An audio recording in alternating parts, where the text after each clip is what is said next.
Orang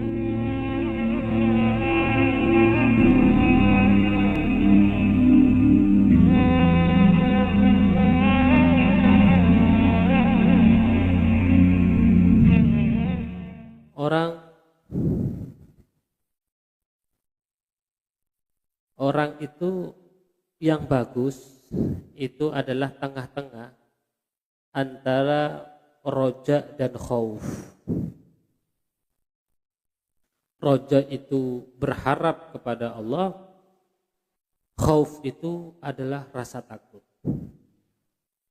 Terlalu roja, terlalu pede, terlalu berharap kepada Allah, itu juga gak baik. Biar dah, saya mumpung masih muda, tak saya rasakan semua macam-macam maksiat. Oh, Allah itu kan Maha Pemaaf. Saya berharap Allah akan memaafkan nanti dosa-dosa kita. Ini orang terlalu pede, terlalu percaya diri, terlalu banyak rojaknya kepada Allah. Sehingga dia menjadi orang yang enteng.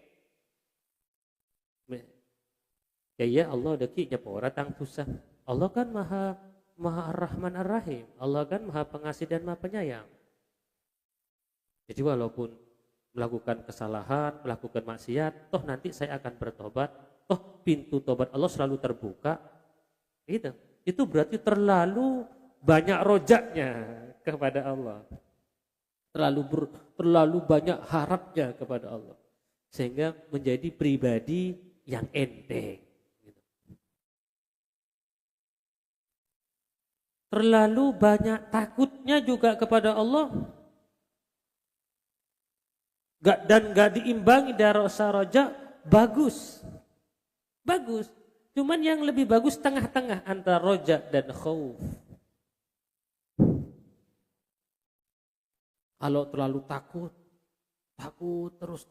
terus. Sehingga dia kayaknya Allah itu serem gitu. Kayaknya Allah itu jahat. Kayaknya Allah itu menekan terhadap kehidupan kita. Jadi dia dihantui dengan rasa takut. Ya. Dan makom seseorang itu memang macam-macam. Ada yang makomnya rojoknya tinggi, ada yang makomnya khaufnya tinggi. Tapi yang paling bagus itu adalah tengah-tengah antara berharap dan takut.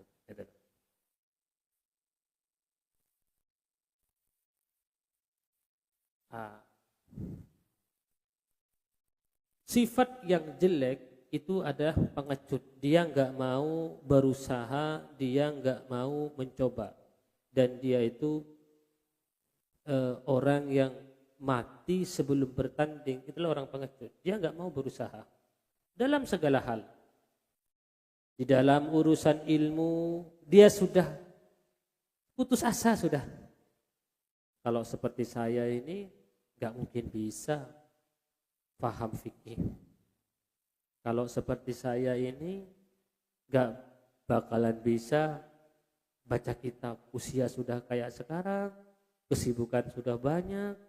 Padahal banyak loh para ulama-ulama yang umur 40 tahun baru dia mendalami ilmu dan semangat dan menjadi seorang ulama. Sebagian seperti itu. Jadi dia itu gak percaya diri, gak pede dia. Itu pengecut. Orang pengecut ini dia tidak akan pernah berhasil. Kenapa? Karena dia sudah kalah terlebih dahulu sebelum bertanding. Maka bertandinglah. Bertandinglah. Hidup ini adalah kompetensi. Hidup ini adalah kompetensi, perlombaan. Fastabiqul khairat. Mari kita berlomba-lomba di dalam kebaikan. Hidup ini adalah kompetisi, perlombaan untuk menuju lebih baik, lebih baik. Jangan menjadi pribadi yang pengecut. Kalau saya nggak bakalan bisa, nggak bisa beneran. Kalau saya walaupun ngaji seperti apa, nggak bakalan jadi kiai, nggak bakalan jadi ulama. Wah, orang tua saya tani, orang tua saya dagang, bukan ustadz kok. Padahal banyak orang-orang sukses, ulama-ulama besar, itu lahir dari pribadi yang sederhana. Jadi pengecut, penakut, itu dia tidak akan pernah sukses. Dalam apa saja, di dalam ilmu dia tidak bakalan sukses. Dan ini saya alami pribadi dulu ya. Dulu saya pas di pondok, Masya Allah. Jadi saya itu menyerah di dalam masalah ilmu faraid dulu. Pengalaman pribadi. Kebetulan saya itu di rumah nggak nututi pelajaran faraid, jadi langsung mondok. Saya di kelas sudah nggak ada pelajaran faraid itu. Saya baru mengikuti kursus faraid. Kursus faraid pertama kali saya mengikuti itu dalam pikiran saya, kok sulit begitu ya ilmu faraid. Faraid kan hitung-hitungan kan, sepertiga, seperempat, seperlima, seperenam, apa ini? Apa ini? Itu pikiran saya, sulit ini faraid ini. Saya nggak bakalan bisa, ini saya bukan bidang saya ini. Biarlah saya belajar ilmu yang lain sudah. Walaupun nggak paham faraid, saya belajar ilmu yang lain. Menyerah saya, menyerah. Dan nggak pernah belajar sampai saya itu hampir berhenti dari pondok.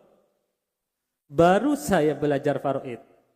Jadi mau berhenti dari pondok, baru saya belajar faraid.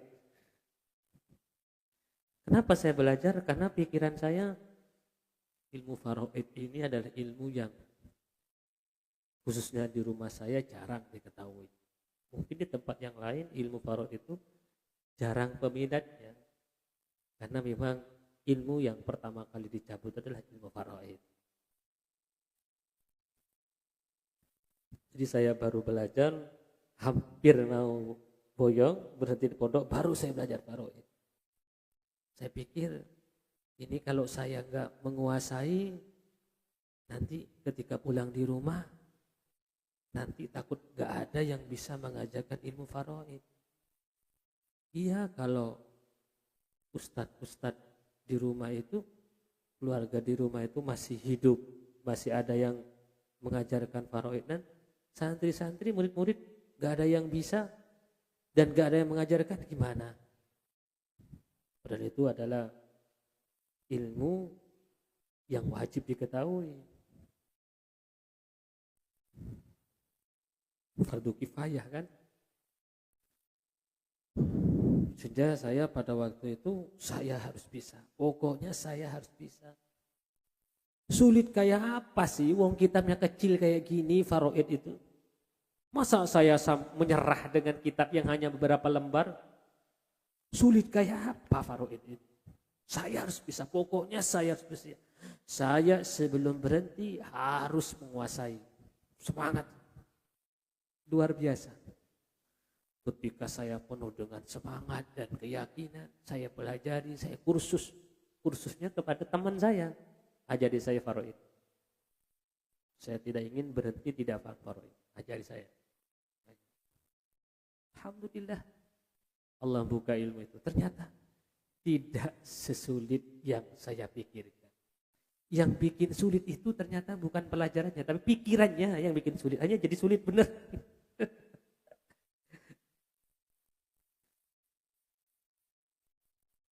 Alhamdulillah, saya menguasai. Pulang saya di rumah, saya langsung minta, saya mau ngajar ke faraid. Jadi pulang saya langsung ngajarkan faraid. Dan ada murid-murid saya yang saya wisuda karena dia sudah paham faraid.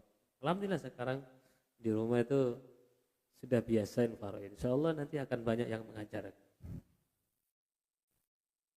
Itu pengalaman pribadi saya. Jadi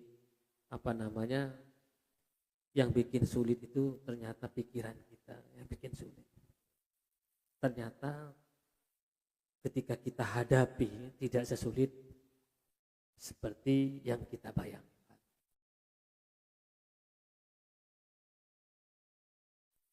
Pernah juga dulu, tidak apa-apa cerita-cerita kan, ngobrol-ngobrol ini kan. Saya itu hampir tidak pernah saya juara, hampir tidak pernah. Juara baca kitab atau juara nilai ranking di kelas, tidak pernah. Paling saya juara di lomba-lomba. Kalau lomba-lomba saya juara terus setiap tahun, lomba pidato, lomba puisi. Tapi kalau suruh nggak baca kitab, tidak pernah. Akhirnya saya bagaimana caranya juara itu? Masa saya nggak bisa? Akhirnya saya belajar dengan sangat semangat sekali pada waktu itu karena ingin juara. Saya harus bisa dan pasti bisa. Ternyata ketika betul-betul dijalankan dengan penuh percaya diri, dengan penuh harap dengan Allah, itu dimudahkan oleh Allah. Jadi kenapa orang gagal? Karena orang gagal itu dia tidak mau mencoba. Kenapa orang itu gak bisa-bisa? Karena memang gak mau berusaha dan merasa gak bisa.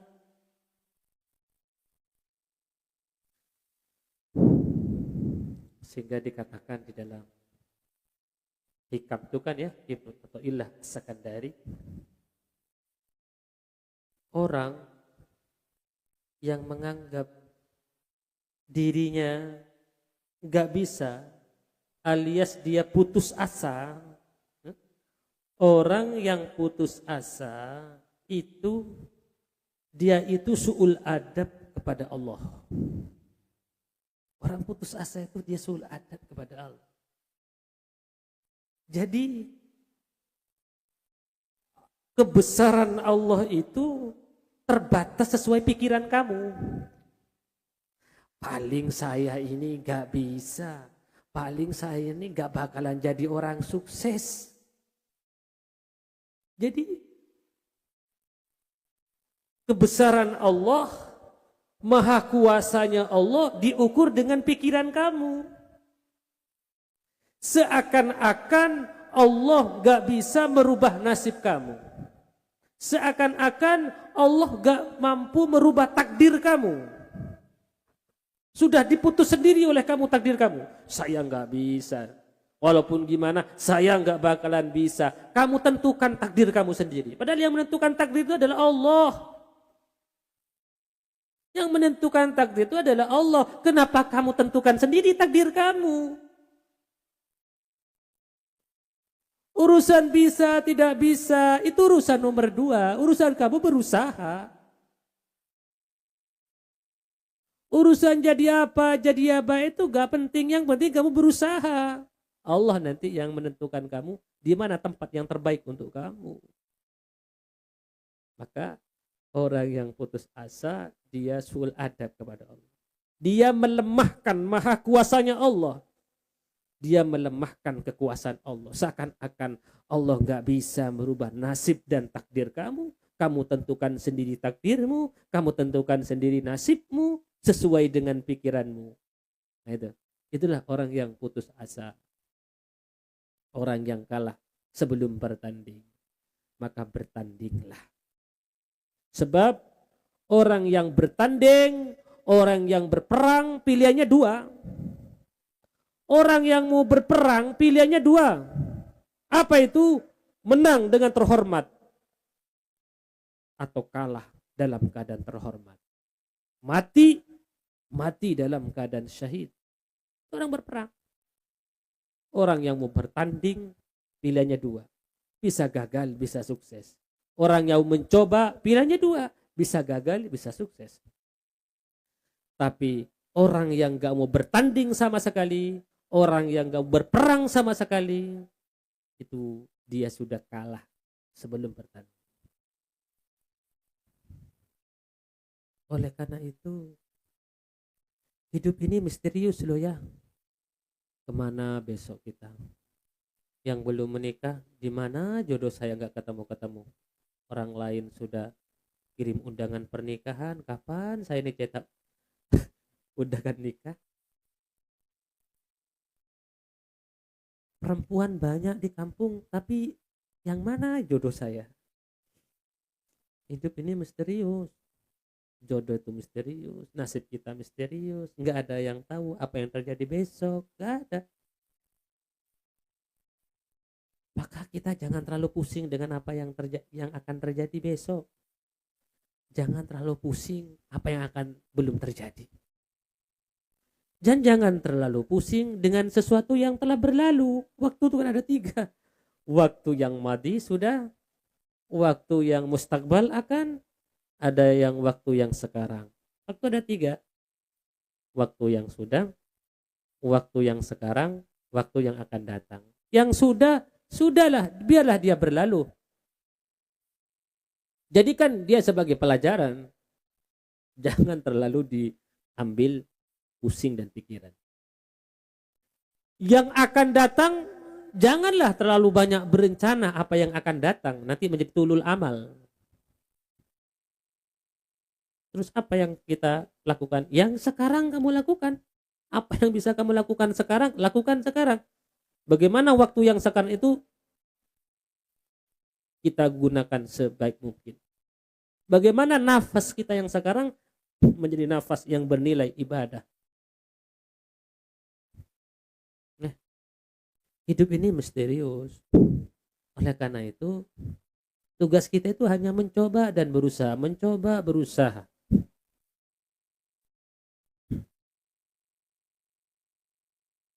Jadi berusaha. Silakan. Kamu ingin jadi apa? Silakan usaha terus. Silakan. Urusan nanti jadi apa itu di Allah nanti yang menentukan. Jangan jadi orang yang pengecut, jangan jadi orang yang penakut, tapi jadilah orang yang penuh percaya diri,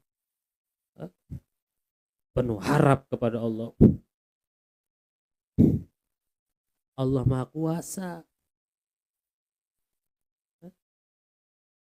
Apapun yang dikehendaki Allah pasti terjadi. Oleh karena itu kita selalu minta kepada Allah, ya Allah, sebagaimana Engkau menjadikan dia orang sukses, maka jadikanlah saya orang sukses. Ya Allah, sebagaimana Engkau memilih kekasih-Mu, para wali-walimu, apa beratnya Engkau menjadikan saya sebagai wali? Jadikan saya ya Rabb kekasih-Mu. Jadikan saya ya Rabb orang-orang yang dekat kepada Engkau. Jadikan saya Rabb wali daripada para aulia. Sebagaimana Engkau mengangkat para wali, angkat pula lah saya ya Rabb menjadi seorang wali. Orang yang dicintai, orang yang dikasihi oleh Allah.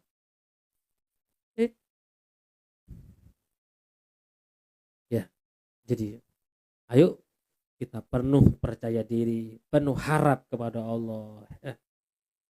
Jangan jadi orang pengecut, jangan jadi orang yang penakut.